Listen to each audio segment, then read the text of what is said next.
It's another Saturday when we bring you your favorite security and safety television program only on this channel, the African Independent Television. Welcome to your program, Security Watch Africa. Today, this episode promises to be an interesting edition with lots of information. First of all, I must introduce myself. My name is Patrick Abambo. We have already our guests in the studio, but let me use this opportunity to congratulate the Nigerian Army for the commissioning of a new barracks in our Sokoro area. Housing has been a big challenge in our security sector because the military must keep their men together, and it's that they're not supposed to rent houses in private estates or in communities. They're supposed to live in together. But where there's no accommodation, sometimes you see those things that are not supposed to be.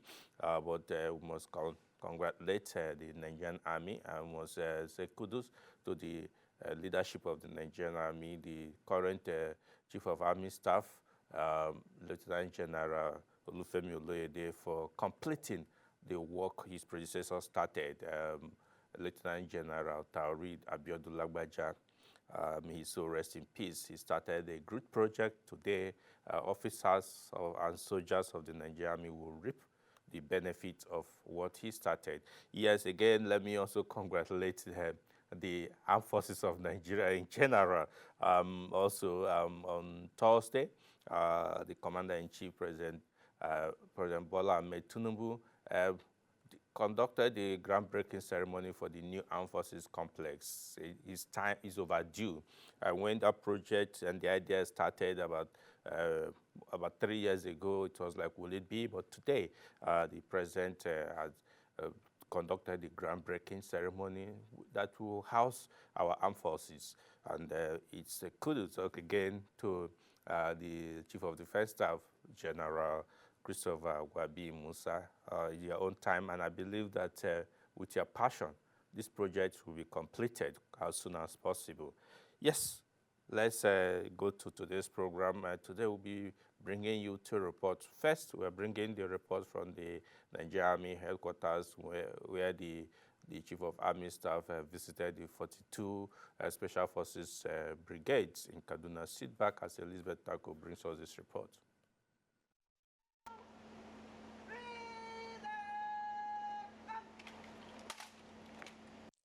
In continuation of his drive to boost the morale and the fighting spirit of the troops, the Chief of Army Staff, COAS, Lieutenant General Olufemi Oloyede, visited the 402 Special Brigade in Kaduna, northwestern part of Nigeria.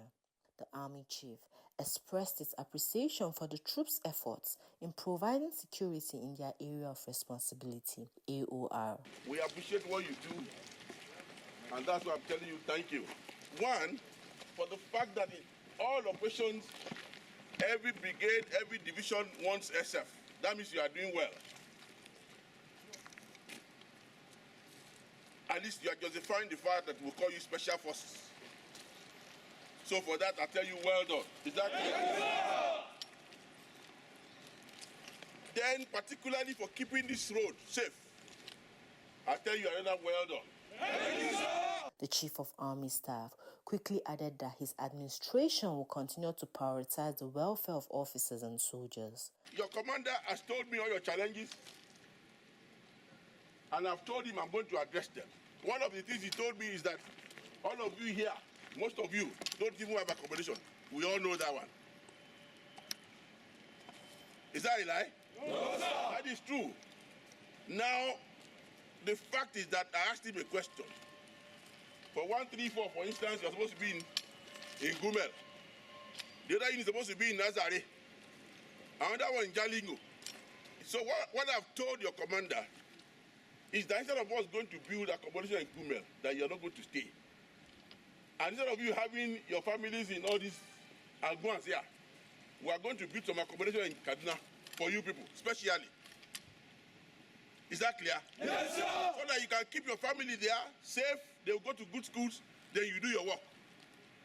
Is that not good enough? Yes, sir. In this year, one of the battles I had to fight at the beginning of this year is to see how we can, increase your RCA. And I've defended that at the National Assembly. Is that clear? Yes, sir. Then the loan scheme is still on. Please apply for these loans and you will be given. So far you have a reasonable, thing you want to do with the money. But if you don't need the money, don't go and enter basic. Loan is never good. But if you are pressed, instead of going to a bank, go to the army, apply, we'll give you loan. Is that clear? Yes, sir. That loan is still on. And it will not stop. Because every month we put money there. So that as some people are paying back, we are still putting money there so that you can have access to it. Is that clear? Yes, sir. I am going to do my best to improve on your welfare as much as possible. But you must do your own work. Our own is to provide for you to do your work while you do your work. Your commander has said things about support weapons. We're going to give you more. He said he wants more air vehicles. We don't have now, but we are expecting some by the end of this month. As soon as we get them, we'll give you more so that you can do your work well. Is that clear? Yes, sir.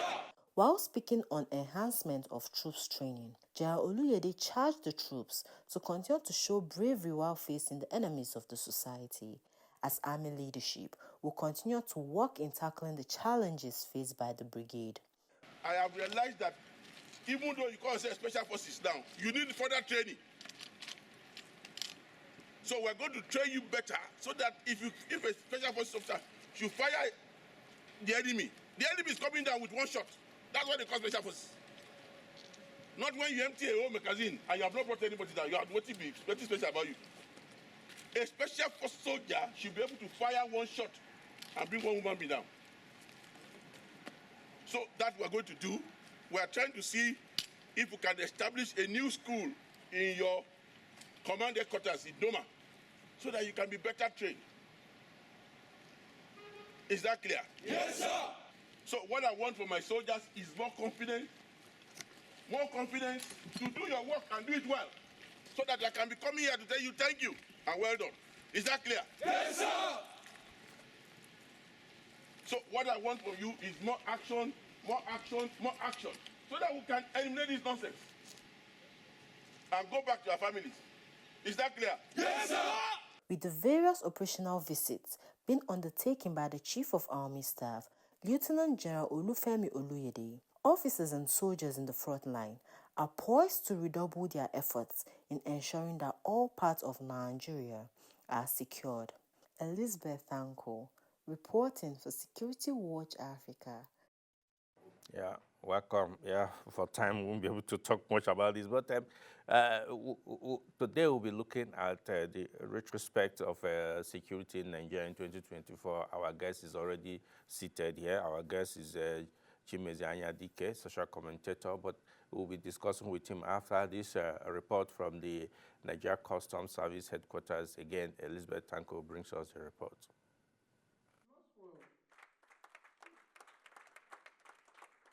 It was a day of celebration at the Nigeria Customs Service headquarters in Abuja, when some officers who were recently promoted were decorated in the presence of dignitaries, family members, and well-wishers. While congratulating beneficiaries of the promotion, the Comptroller General of Customs, CGC Bashir Adewale Adeniyi, disclosed that the promotion was done based on merit, as due process was undertaken. The 2024 exercise was purely driven by merits. We had some vacancies, and we made it clear right from the word-go that we are going to fill those vacancies by merit. So we planned a number of examinations to test the intelligence of officers, but more importantly, in the 2024 exercise, it was more of an applied wisdom. It is application of the knowledge that you know of the service. It's not just enough for you to know that these are the elements of rules of origin. You must be able to apply it. And this is the direction in which the service is going now. It will be knowledge-driven, and your promotion, your elevation will be based on what you know and not who you know. CGC Bashir admonished officers that their new ranks comes with higher responsibility. What has happened today is indeed a call to higher level of service. We will be expecting you now to operate at a strategic level where you would be involved in decision making and also implementation of policies of government. This is a very onerous task. It requires personal discipline. It requires dedication. It requires professionalism. It also requires that you must abide with the ethics of the job.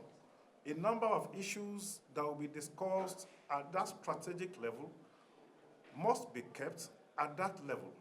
If there is the need for us to send this, distribute this to the lower levels, they will be done through appropriate channels.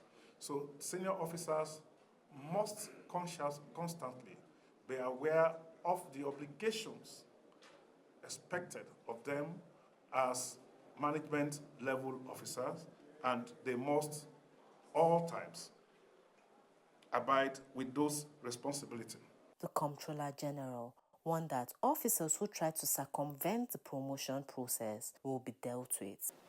There has been attempts to compromise the integrity of the process. We had, as a management, the decision to evaluate some part of the exams.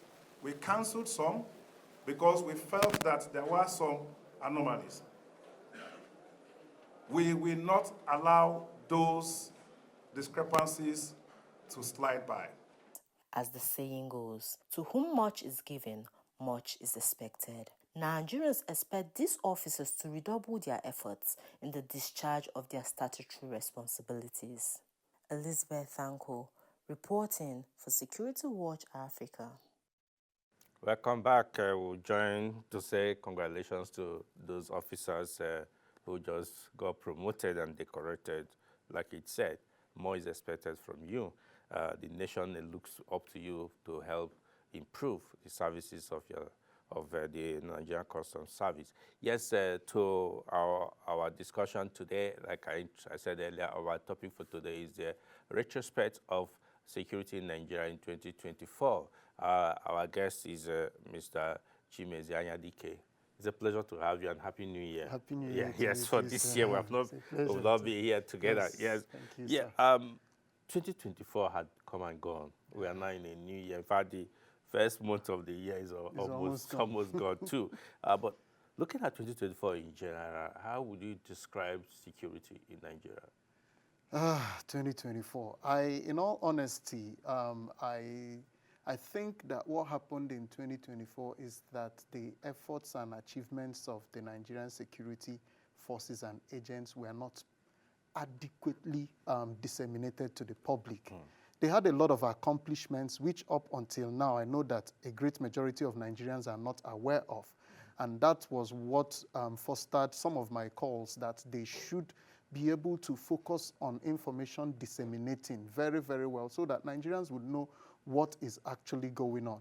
And truthfully, they were almost losing the information war last year. Yeah. And but so far, so good. Those of us that have access to some information know that last year was a very awesome year for the security forces of Nigeria. They were able to make significant inroads in the battle against insecurity, especially in the northwest, against banditry, and then in the southeast as well, against the so-called unknown gunmen menace. And we also saw what happened in Finland, how they were able to apprehend Mr. Simon Ekpa, who was the self-acclaimed leader of the Eastern Security Network and all of that. So largely, there was huge improvements, there was great success. It's just that my biggest concern still remained the fact that all these achievements were not properly disseminated to the public. And so a great percentage of the public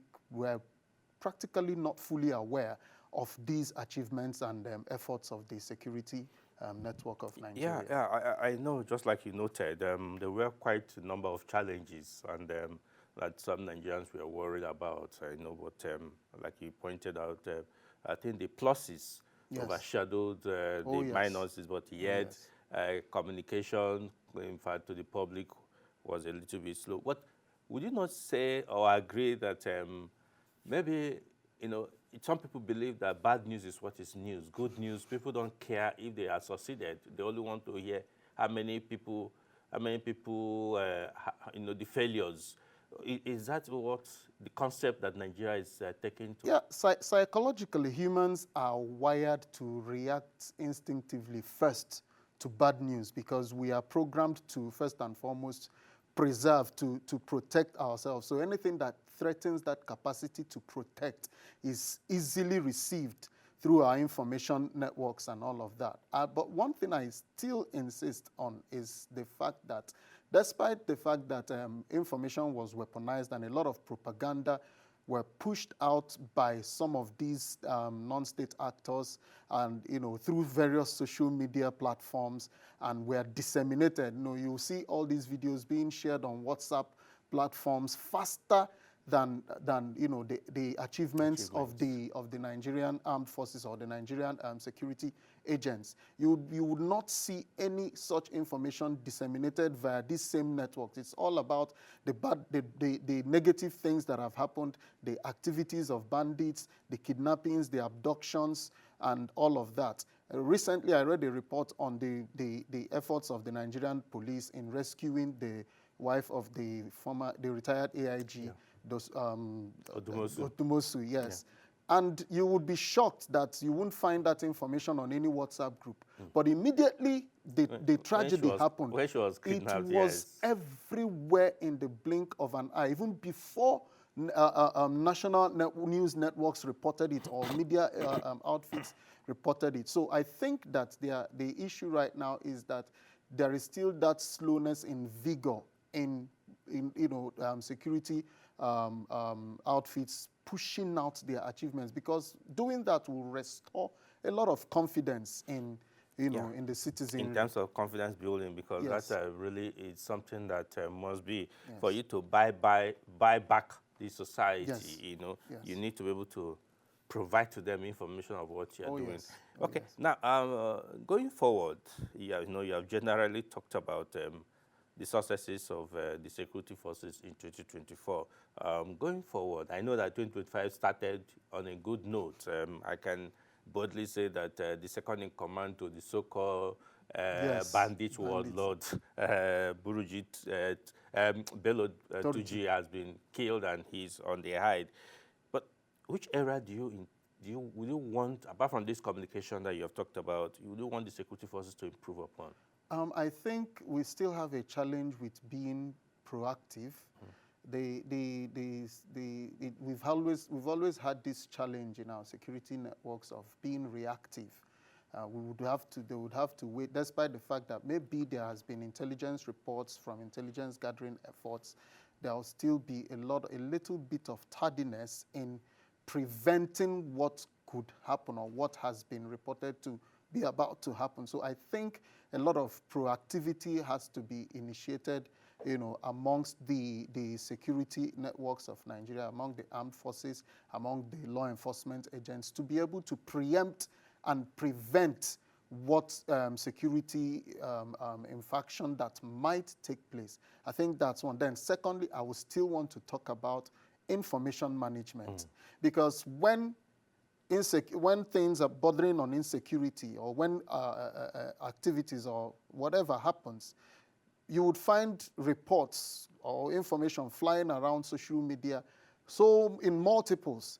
But then maybe by the time the security agents would have resolved the issue, you just find that in comparison, in a ratio, you find that the efforts of the propaganda machinery of the non-state actors to that of the security forces would be like 5 to 1. So people are already bombarded with different sources of information, different sources of misinformation as well, in a ratio of multiples of 5. While by the time the security forces have done theirs, you just see it just once. So I think a lot of effort needs to be channeled in matching and even overwhelming these efforts of the non-state actors so that people would, okay, something I saw on social media about the rescuing of the wife of the retired AIG. Somebody went and wrote under a comment of the official handle of the Nigerian Police Force on Facebook that can this thing be applied to civilians as well, that it shouldn't be only, you understand? So there is still that need for the Nigerian security networks to be able to instill confidence by pushing out what achievements that have been done. I've seen, on social media, some influencers that I follow that have also started actively pushing out this information to restore that confidence, of the citizenry in the Nigerian armed forces and in the Nigerian law enforcement agents. So I think they need to also do more to be able to do it, because at the end of the day, it's information. We are in an information war, and if you are not winning, no matter how much physical efforts, strategy efforts, and intelligence efforts you put in to achieve security, to build security in the nation, if you don't win that information war, there will still be that confidence deficit in the citizenry. Now, let's look at this. Do you see coloration? Do you see, how will I say, agreement, so to say, between lack of confidence from the society with the security forces and not believing what, for instance, if the security forces say, yes, we have done A, B, C, D, the people say, a lie, they are telling lies. But if these criminals say we have done A, the public seems to believe that more and even add to it than the ABC that is. Did you see, is it as a result of lack of confidence in the security forces, or is it that they just don't like the security forces? Well, I wouldn't say it's they don't just like. Over the years, there has been this distrust between the citizens and our security forces. Now, is it between the citizen and security forces, or between the citizen and the government? Because I think these are don't you think that is interwoven here now? Yes, I think it's interwoven, but most of the times when we look at security incidents, the people tend to take away their attention from what they perceive is government issues and focus exactly on the security outfit. So they are able to, but once in a while they'll just mix in, you hear things like Nigeria has happened to you, this useless government and all of that.